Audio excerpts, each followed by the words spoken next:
안녕하세요. 남스타입니다. 급변하는 부동산 시장 속에서 앞으로 어떻게 대처해야 할지 고민이신 분들 정말 많으실 겁니다. 이럴 때 도움될 만한 자료가 있죠. 부동산 투자의 기본 교과서이자 바이블이라고 할 수 있는 자료가 있습니다. 우리나라 헌법과 국토기본법에 근거하는 최상위 국가 공간 계획, 바로 제5차 국토종합계획입니다. 항상 투자에 앞서서 가장 중요한 건 계획을 알아야 한다라고 정말 많이 언급을 했습니다. 계획은 계획대로 됩니다. 그래서 계획을 알아야 향후 비전 있는 투자처를 선점할 수 있습니다. 예전과 다르게 부동산에 대한 관심이 상당히 높아지면서 이러한 국가 계획에 관심을 가지시는 분들이 상당히 많이 늘었습니다. 대표적인 사례가 바로 제4차 국가철도망 구축 계획에 대한 관심이죠. 사실 제2차, 제3차 국가철도망 발표할 때와는 관심도가 아예 다릅니다. 이전까지는요, 국가철도망 구축 계획이라는 계획안이 발표되는지조차도 모르는 분들이 사실 더 많으셨을 겁니다. 근데 이번 제4차 국가철도망 구축 계획 발표는 정말 많은 분들이 관심을 가지셨죠. 제가 제4차 국가철도망 구축계획 관련 영상 업로드한 게 유튜브 영상 조회수가 4만이 넘었습니다. 부동산에 대한 관심도 그리고 방향 자체가 달라지고 있다는 걸 정말 몸소 느낄 수 있는 부분이었어요. 계획을 알아야 미래가 보입니다. 그리고 그 계획의 가장 최상위 버전, 바이블, 그게 바로 국토종합계획입니다.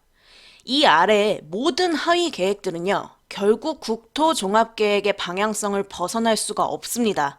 즉, 국토종합계획의 방향성을 아는 것이 가장 중요하죠. 이런 얘기를 제가 처음 하는 게 아니죠. 자주 언급을 하다 보니까 고객분들도 점차 이런 계획에 관심을 가지시고 보려고 하시는 분들이 많은데요. 가끔 이런 연락이 옵니다. 계획이 중요하다고 하셔서 찾아보고는 있는데 국토종합계획만 몇백 페이지고 제가 관심 있는 지역들 기본계획 이런 거 보니까 600페이지 막 이렇습니다. 이걸 다 읽는다고 해도 이 내용들을 투자에 어떻게 적용해야 되는지 잘 모르겠습니다. 네, 사실 그게 어려운 거죠. 지금 제5차 국토종합계획 본문만 263페이지입니다. 학교 졸업한 지 꽤 됐죠? 그게 언젠데 갑자기 이렇게 두꺼운 책 놓고 공부하려고 하니까 머리 아프죠? 그래서 제가 고객분들한테 우스갯소리로 제가 고등학교 때 지금만큼 공부했으면 하버드 갔을 거예요. 뭐 이런 말 할 때도 있거든요. 공부 많이 하셔야 하는 게 맞습니다. 부동산 투자에서 돈 벌면 불로소득이라고들 하죠. 근데 전 요즘 부동산 투자는 불로소득이라고 생각하지 않습니다. 그만큼 알아보고 공부하고 투기 아닌 투자를 해야 돈을 벌 수 있거든요. 요즘은 부동산뿐만 아니라 어떤 투자든지 간에 일하는 만큼, 아니 어떻게 보면 그 이상의 노력이 필요한 상황이죠. 먹고 살기도 바빠 죽겠는데 언제 공부까지 해야 되냐? 뭐 이렇게 지레 걱정하실 필요는 없겠죠. 저 같은 사람들이 부동산을 업으로 뛰고 있으니까 도움을 받으시면 되죠. 오늘은요, 제5차 국토종합계획에서 딱 2페이지, 딱 그 2페이지를 가지고 향후 부동산 투자 전망을 짚어볼까 합니다. 말 그대로 요점만 간단히 정리죠. 물론 본문 전체 정독하시는 게 가장 좋긴 하겠죠. 국토종합계획 안에는요, 많은 내용들이 263페이지에 걸쳐서 언급이 되어 있지만 그 중에서 결국 가장 중요한 건 딱 2페이지로 압축할 수 있습니다. 제5차 국토종합계획의 요약본이라고 할 수 있습니다. 본문 나오기 전에 국가철도망 구축계획 공청회 하는 것처럼 국토종합계획도 똑같이 계획안이 나오고 공청회를 진행합니다. 그 공청회에서 자료로 썼던 계획안입니다. 내용 거의 동일하다고 보시면 됩니다. 보시다시피 국토종합계획은 국토 전역을 대상으로 장기적인 발전 방향을 제시하는 최상위 국가 공간계획입니다. 그러니 부동산 투자의 바이블이라고 할 수 있겠죠. 이 계획에서 딱 2페이지 요점만 보도록 하겠습니다. 가장 중요한 첫 번째 페이지 이겁니다. 부동산 투자에서 가장 중요한 게 뭔가요? 인구죠. 수요가 있는 곳이 가치가 오르죠. 그 수요가 곧 인구고요. 이거 모르시는 분은 없죠. 그러니 인구에 대한 변화가 가장 중요한 쟁점이라고 할 수 있습니다. 근데 우리나라는 아시다시피 이미 인구 감소 시대에 접어들었죠. 인구가 감소한다. 그러면 우리나라 모든 지역의 인구가 다 줄어들기만 할까요? 아니죠. 전체 인구는 감소하지만 그 안에서 인구의 이동, 재편이 일어나게 되겠죠. 그리고 그 결과를 정확하게 예측하는 게 바로 이 국토연구원에서 발표한 2040년 인구 증감 지역 그래프입니다. 빨간색, 인구 증가가 예상되는 지역이 결국 어딘가요? 수도권입니다. 그리고 일부 서해안 지역이고요. 이 자료 하나만 봐도요, 앞으로 눈여겨봐야 할 지역이 한눈에 보이는 겁니다. 인구가 증가할 곳을 봐야 하는 게 부동산 투자의 기본 중 기본이죠.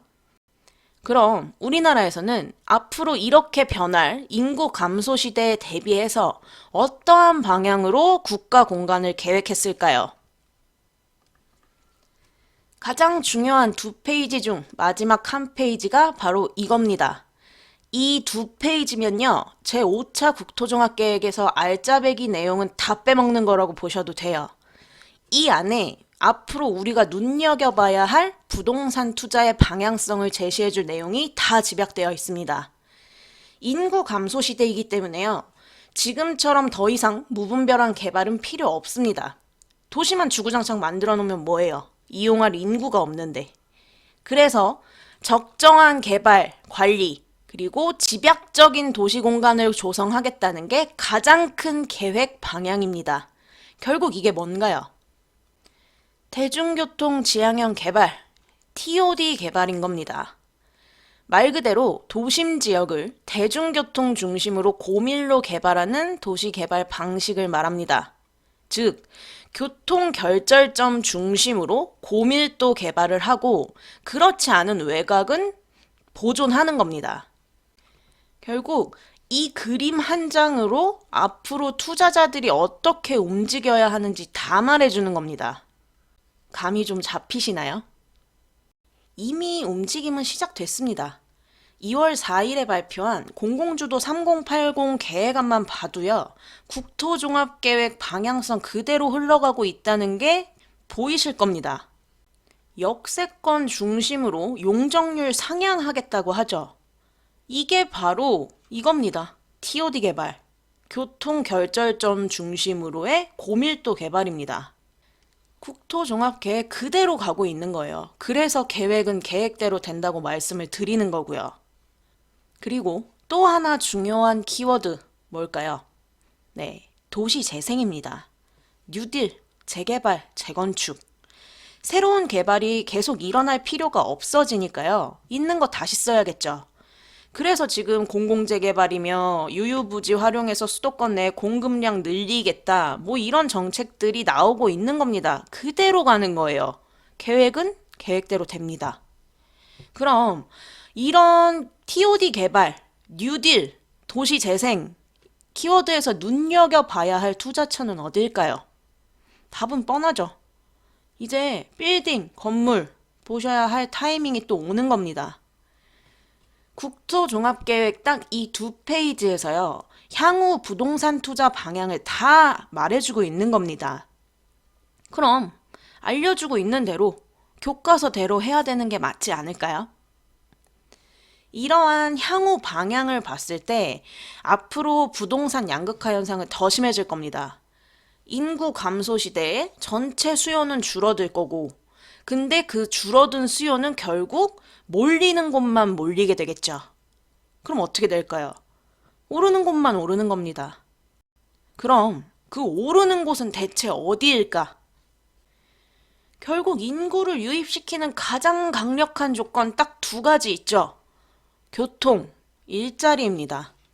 일자리를 찾는 청년이 대거 유입된 경기도는 집값도 급등했다. 대표적인 지역이 성남, 용인, 수원, 화성 등 경부고속도로 축 주변이다. 기업들이 밀집해 있어 2030 청년층을 중심으로 주택을 찾는 수요가 급증했기 때문이다. 경부고속도로 축, 뭔가요? 서울과 부산을 잇는 축, 60년대 이후부터 우리나라 사회 경제의 중심 축으로 작용해온 개발축, 교통축입니다. 기업들도 당연히 이런 교통축, 개발축에 입지를 합니다. 그래서 경부축 라인에 수원 삼성전자, 화성 반도체 공장 나노시티, 평택 고덕 반도체 공장 등 대기업 일자리들이 이 경부고속도로 축에 다 모여 있으니까 인구가 몰리고 부동산 가치도 상승을 하는 겁니다. 그 내용이 기사화된 거예요. 또 4차 철도망 따라 경기 인천이 달린다. 결국 교통입니다. 그리고 일자리. 이 두 가지 조건 갖춰지는 지역 보시는 게 기본입니다. 근데 이런 내용들은 아파트 얘기하는 거 아니냐. 아파트든 빌딩이든 토지든 다 마찬가지입니다. 부동산은 다 똑같습니다. 입지가 가치를 결정해요. 그 입지의 가치를 결정하는 게 결국 교통, 일자리인 겁니다. 이제 왜 국가철도망 계획을 아는 게 중요한지 아시겠죠? 왜 국토종합계획 방향성을 알아야 하는지 아시겠죠?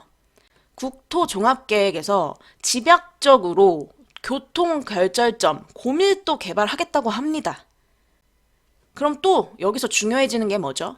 교통망이죠. 제4차 국가철도망 계획만 알고 있어도요. 향후 10년 이상 철도 계획 다 알고 있는 거나 다름없는 겁니다. 돈 될 지역들 눈에 다 보이는 거예요. 그 안에 좋은 투자처가 다 있는 거고요. 그래서 중요한 겁니다. 해당 요약 영상 안 보신 분들은 무조건 보셔야겠죠. 이렇게 국토종합계획 딱 2페이지 가지고 내용을 봤는데요. 내용 보셨다시피 앞으로 무분별한 개발은 일어나지 않습니다. 그 말은요, 원형지 토지 투자의 기회가 언제까지고 있는 게 아니라는 겁니다. 개발 자체가 줄어들기 때문에 당연히 기회도 줄어들 수밖에 없어요. 정말 개발될 곳만 딱딱 집어서 집약적으로 개발되는 겁니다. 그래서 제대로 안 하시면 대대손손 물려줘야 하는 땅 사게 되는 거고요. 그리고 이번에 LH 사태 터지면서 윗분들은 뭐 해놓을 거 다 해놓으셨지만 이제 와서 너네는 하지 마 하고 있죠. 뭐 어쩌겠어요.